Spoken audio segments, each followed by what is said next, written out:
Score 90% in class 12th in last 5 days. देखो अब तो 2024 भी खत्म होकर नया साल भी शुरू हो चुका है, संक्रांत भी खत्म हो चुकी है, तुम्हारी फेयरवेल पार्टी, बैच पार्टी, सब चीजें हो चुकी है। इनफैक्ट तुम्हारा स्कूल पूरा कंप्लीट हो चुका है और अब तुम्हारे बोर्ड एग्जाम्स आ गए हैं, बेसिकली आए गए हैं, मतलब 5 डेज के अंदर तुम्हारे बोर्ड एग्जाम्स है।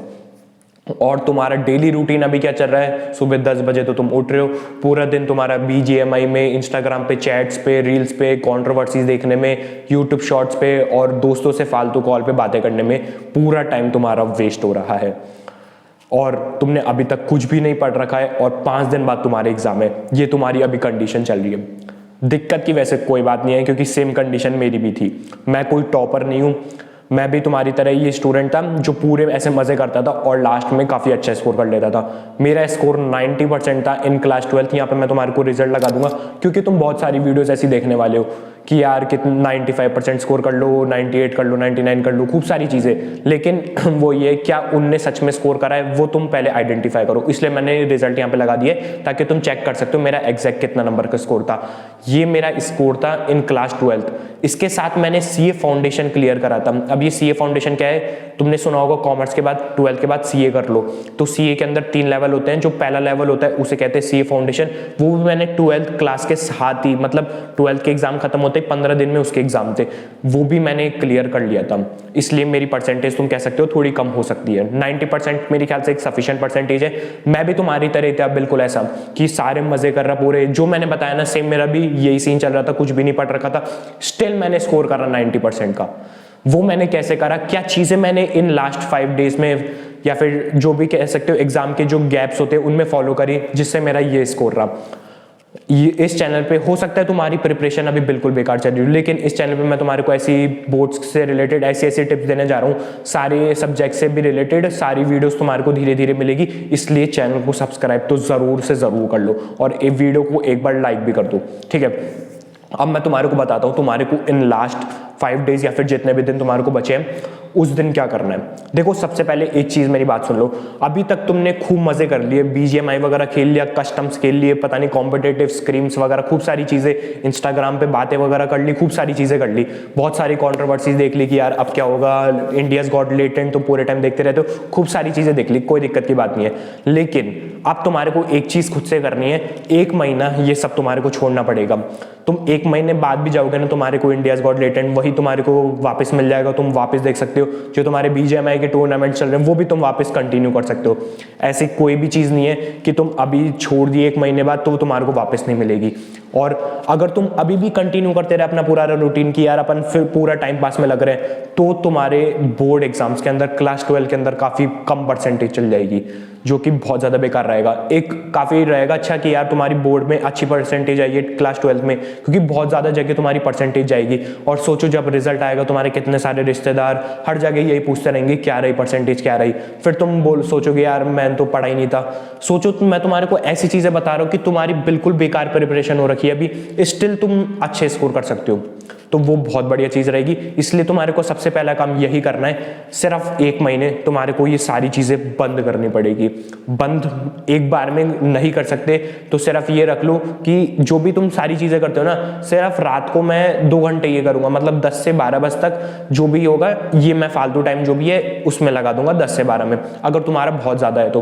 बाकी ये वाली चीजें सिर्फ 1 महीने के लिए तुम्हारे को क्विट करनी पड़ेगी सारी चीजें, उसके बाद तुम वापस चालू कर देना, कोई प्रॉब्लम नहीं आएगी। इनफैक्ट तुम्हारे को एक बहुत ही रियल फीलिंग मिलेगी अंदर से बहुत अच्छी कि यार मैंने पूरे मजे करे, लेकिन एग्जाम टाइम पे आके मैं अच्छे से पढ़ लिया और उसके बाद वापस मैंने वो कंटिन्यू करा, साथ में मतलब दोनों चीजें अपनी बेटर हो गई, परसेंटेज भी अपनी बढ़िया आ गई और अपन ने जो मजे वो अपन ने मजे वगैरह सब चीजें कर ली, ठीक है। अब देखो सबसे पहले तुम्हारे को करना क्या है, सुनील पांडा नाम से एक यूट्यूब चैनल है, होपफुली तुम लोग जानते होंगे। मेरे को सबसे बेस्ट चैनल वही लगता है। जैसे तुम सोचोगे ना रजत अरोरा वगैरह वो सब मेरे को इतने बड़े चैनल नहीं लगते। सुनील पांडा बेस्ट चैनल मुझे लगता है यूट्यूब पे कॉमर्स के लिए। तुम कमेंट सेक्शन में जरूर बताना तुम्हारे को कौन सा चैनल बढ़िया लगता है। देखो सबसे मोस्ट इंपॉर्टेंट चीज है प्रेजेंटेशन, कि तुम प्रेजेंट कैसे करके आ रहे हो। मुझे पता है तुम्हारी हैंडराइटिंग बिल्कुल कचरा है। अब तुम खुद ही सोचो कि एग्जामिनर आया, तुम्हारी आंसर शीट देखा, अबे ये क्या कीड़े मकोड़े जैसे ये हैंडराइटिंग है, पूरी ऐसे घिच पिच हो रखा, पूरा काटा पीटी हो रखी, खच खच खच। अब एग्जामिनर भी देख के क्या रीड मारू, इसे दूसरा पेज पलटो, इसको काटो।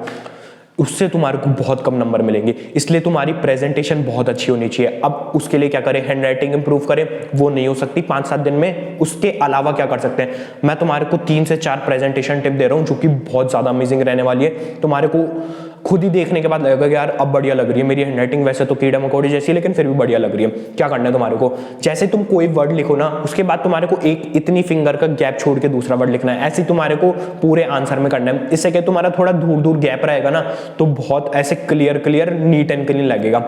अगर तुमने कुछ गलत भी कर दिया ना, ये नहीं कि सारा काटे जा रहे हो, उसे खिच खिच खिच खिच खिच पूरा ही काट दिया, वो नहीं करना। नॉर्मली 1 कट लगा दो, 2 कट लगा दो बस। ये नहीं कि तुम सारे लकीटे पूरा कर दिए, पीछे छेद ही हो गया कागज के अंदर, वो सब बिल्कुल भी नहीं करना। अब मान लो तुम्हारे को कुछ नहीं आ रहा, कोई क्वेश्चन मान लो तुम्हारे को बिल्कुल भी नहीं आ रहा, तो ये नहीं कि तुम लोग KGF 3 का पार्ट लिख दिया या फिर कोई गाने वगैरह लिख दिए, तुम्हारे को ये सब नहीं लिखना है। अगर मान लो जो क्वेश्चन नहीं आ रहा, उसके अंदर जो हेडिंग है ना, उससे रिलेटेड जो भी तुम्हारे को चीजें समझ आ रही है ना, तुम्हारे को वो लिख देना है। अगर तुम्हारे को बिल्कुल भी वो क्वेश्चन नहीं आता तो, क्योंकि हो सकता है कुछ क्वेश्चन ऐसे हो जो तुम्हारे को बिल्कुल भी नहीं आ रहे हो, तो जो तुम्हारे को वो वर्ड समझ के आ रहा है ना क्वेश्चन में, जो उससे समझ आ रहा है रिलेटेड, वो लिख देना, ठीक है। ये है जो क्वेश्चन में नहीं आ रहे।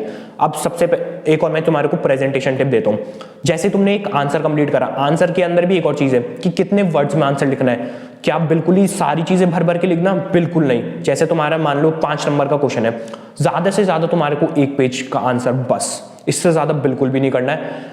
CBSE चाहता है कि तुम एग्जैक्ट आंसर लिखो, टू द पॉइंट आंसर लिखो। फालतू की रामायण वगैरह वो सब कोई नहीं पढ़ना चाहता, और ना CBSE तुम्हारे से ये डिमांड कर रहा है। वो चाहता है कि तुम पॉइंट टू पॉइंट आंसर लिखो, 4-5 लाइनें, मतलब 3 नंबर का अगर तुम्हारे क्वेश्चन है ना, 5-6 लाइनें लिख दो बस। जितने नंबर का क्वेश्चन है, 3 नंबर का क्वेश्चन है, 6 लाइनें लिख दो, 5 नंबर का क्वेश्चन है, 10 लाइनें लिख दो, सफिशिएंट रहेगा, बहुत सफिशिएंट रहेगा। अब इसके अंदर एक और बेस्ट प्रेजेंटेशन टिप मैं तुम्हारे को बताता हूँ। तुमने लिखा एक आंसर, तुमने 4-5 लाइनें लिख के कंप्लीट कर लिया, उसके बाद क्या करना है, तुम्हारे को 2 लाइनें छोड़नी है। मान लो ये 1-2 लाइनें तुम्हारे को छोड़ के दूसरा आंसर चालू करना है। ऐसे तुम्हारे को सब में 2-2 लाइनें छोड़ के कर लेना है। पेपर कंप्लीट होने के बाद जैसे तुमने जो 2 लाइनें छोड़ रखी है ना, पेंसिल लेनी है, पेंसिल लेके स्केल से इधर लाइन खींच देनी है। जैसे ये 2 लाइनें, इधर लाइन खींच देनी है पेंसिल से। इससे क्या होगा, जब तुम ये करोगे ना, सारे आंसर तुमने लिख दिए, सब में बीच में लाइनें खींच दी, तुम बाद में जब पेपर देखोगे ना, इतना प्यारा प्रेजेंटेशन लगेगा ना तुम्हारे को, तुम देखोगे यार बहुत ही बढ़िया लग रहा है। उसके बाद सबसे मैक्सिमम तुम्हारे को एक ही चीज ट्राई करनी है कि सारे आंसर्स तुम पॉइंट्स में लिखो। पैराग्राफ में बिल्कुल भी मत लिखना, बहुत ज्यादा घिच पिच रहती है। एग्जामिनर है, खुद ही सोचो तुम चेक कर रहे हो, अब बहुत सारे बड़े बड़े पैराग्राफ लिख रखे, घिच पिच हो रखे, मतलब पढ़ने का ही मन नहीं करेगा। उधर ही तुम देखे यार बहुत शॉर्ट में पॉइंट्स लिख रखे हैं बढ़िया, वो पॉइंट्स के नंबर वो इजीली दे देगा। लेकिन फिर भी मान लो कहीं कहीं जगह तुम पैराग्राफ में ही लिख पा रहे हो, तो क्या करो, पैराग्राफ में भी अंडरलाइन कर दो जो इंपॉर्टेंट एरिया है, जो इंपॉर्टेंट कीवर्ड्स। बेसिकली तुम चाहते हो ना कि यार एग्जामिनर सबसे पहले ये पैराग्राफ दिख रहा है ना, तो ये लाइनें तो पढ़ी ले, तो उधर तुम पेंसिल से अंडरलाइन कर दो, उससे एग्जामिनर का सीधा दिमाग उधर चल जाएगा। ये बहुत सारी मैंने प्रेजेंटेशन टिप्स बताई जो कि बहुत ज्यादा बढ़िया है।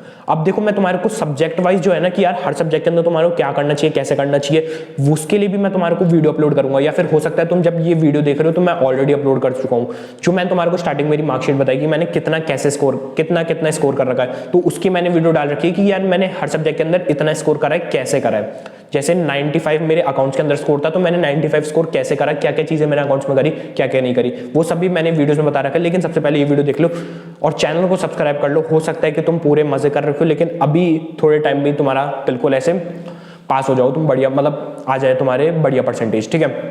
ये हो गई सारी प्रेजेंटेशन टिप्स जो कि तुम्हारे को फॉलो करनी है और बहुत बढ़िया रहेगा ये।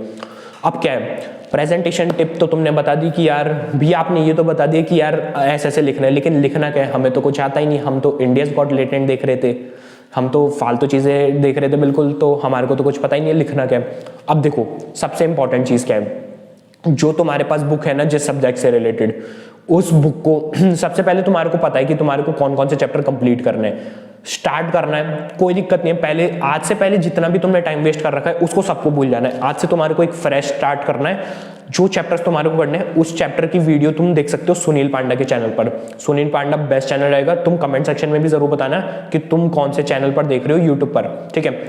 सुनील पांडा चैनल पे तुम देख सकते हो, वो चैप्टर सर्च मार के तुमने वो वीडियो देख ली। अब जो वो वीडियो में बता रहे हैं ना, वो वीडियो रुको और हैंड टू हैंड नोट्स बनाने लग जाओ। तुम देखोगे यार 5 दिन के अंदर नोट्स बना लूं, इतने सारे चैप्टर हैं।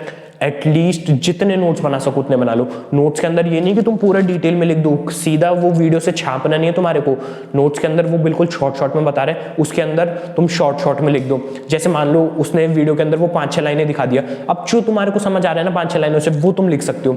इससे क्या होगा, तुम सबसे पहले तो तुमने वो लिखा, तुम्हारे दिमाग में वो गया, अब तुम उसे बार बार रीड मारोगे ना, तुम्हारे दिमाग में वो बहुत अच्छे से चल जाएगा। बहुत ज्यादा बढ़िया रहने वाला है ये, बहुत ज्यादा बढ़िया। ऐसे तुम जो तुमने नोट्स बनाए उसको तुम बार बार याद करो, कोई दिक्कत ही नहीं आने वाली तुम्हारे को। बात करें प्रैक्टिकल सब्जेक्ट्स की, ये तो थ्योरी सब्जेक्ट्स का है, जैसे इकोनॉमिक्स, बीएसटी वगैरह ये सब, ठीक है। बात करें अकाउंट्स की, अकाउंट्स भाई बहुत ज्यादा इजी रहेगा। सारी चीजें एक ही चीज पर डिपेंड है। सबसे पहले तुम सुनील पांडे की जो भी चैप्टर सर्च मार के देखोगे, उसका तुम्हारे को वो कॉन्सेप्ट समझ आ जाएगा। तुमने अभी तक कुछ भी नहीं पढ़ रखा है ना, कोई दिक्कत की बात नहीं है, सीधा उसकी वीडियो सर्च मारो सुनील पांडे की, उधर जो तुम्हारे को चैप्टर देखना है वो देखो, साथ ही साथ वो question hand to hand practice करा रहा है। वीडियो तुम पहले ही पॉज करके वो जो क्वेश्चन करा रहे हो उसको खुद सॉल्व करने की ट्राई करो, नहीं हो रहा फिर वीडियो देखो, अच्छा इसने ऐसे सॉल्व करा, फिर वो वापस तुम्हारे को क्वेश्चंस प्रैक्टिस करा रहा है। तो लिटरली बता रहा हूँ नेक्स्ट लेवल तुम्हारे को मजा आ जाएगा। बुक है ना जो तुम्हारे को सिर्फ थ्योरी सब्जेक्ट के अंदर तुम एक तरीके से रीड मारने के लिए उठा सकते हो, बाकी सच बताऊं ना मैंने तो कोई बुक उठाई नहीं। अकाउंट्स के अंदर डी की गोयल वगैरह थी, इतने सारे इलस्ट्रेशन भरे हुए प्रैक्टिकल, मैं सच बताऊं आज तक कभी मैंने कोई बुक ही नहीं खोली, कोई बुक नहीं खोली मैंने अभी तक। वो पढ़ी है जैसी पढ़ी थी। मैं सिंपली क्या करता था, वीडियो देखी सुनील पांडे की, जो वो बता रहे हैं थ्योरी सब्जेक्ट्स के अंदर, जो वो लिखवा रहे हैं वो लिख के याद कर लिए। प्रैक्टिकल सब्जेक्ट जैसे अकाउंट से अपना जो क्वेश्चन वो करवा रहे हैं वो क्वेश्चन करके मैंने वो लिख लिए। यही तुम्हारे को करना है, बहुत सही रहेगा। जितनी हो सके ना उसकी सारी वीडियो जो भी आई जा रही है ना, सारी देखते रहो, कोई दिक्कत ही नहीं आने वाली। लिटरली बता रहा हूँ, मैंने भी कुछ नहीं करा था, सारी चीजें मैंने खुद ने करी ऐसे ऐसे करके, जो भी मैंने तुम्हारे को बताया, और बहुत ही बढ़िया नंबर आए।